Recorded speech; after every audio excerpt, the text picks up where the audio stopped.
যখন রোহিঙ্গারা বাংলাদেশে আসে সেই সময় কিন্তু তাদেরকে আশ্রয় দেওয়া হয়। শেখ হাসিনা মূলত এক ধরনের রোহিঙ্গা জননী সেজে সে কিন্তু নোবেল পুরস্কার পাওয়ার লোভে এইভাবে কিন্তু রোহিঙ্গাদেরকে আশ্রয় দেয়।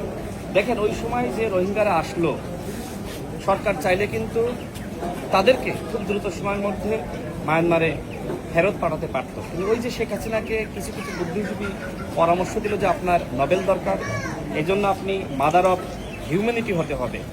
কিন্তু শেখ হাসিনা প্রকৃতপক্ষে মাদার অফ হিউম্যানিটি না, সে আসলে এক ধরনের বলা যায় মাদার অফ ফ্যাসিজম, এবং সেটা কায়েম করার জন্য সে এই ধরনের আসলে রোহিঙ্গাদেরকে আশ্রয় দিয়েছে। দেখেন আমরা আজকে এই ক্যাম্প ভিজিট করলাম, আমরা দেখলাম যে পাহাড় কেটে কিন্তু এই রোহিঙ্গাদের জন্য বসত বাড়ি তৈরি করা হয়েছে, গাছগাছালি কেটে ফেলা হয়েছে।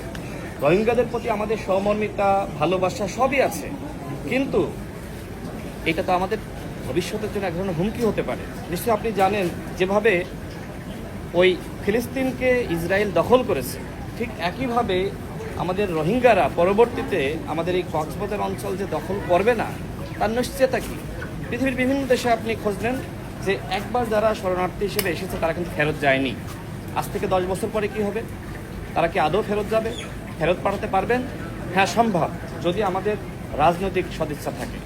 এর আগে যখন রোহিঙ্গারা বাংলাদেশে প্রথম আসলো, তখন প্রেসিডেন্ট জিয়াউর রহমান তিনি কিন্তু রোহিঙ্গাদেরকে ফেরত পাঠাতে সক্ষম হয়েছেন।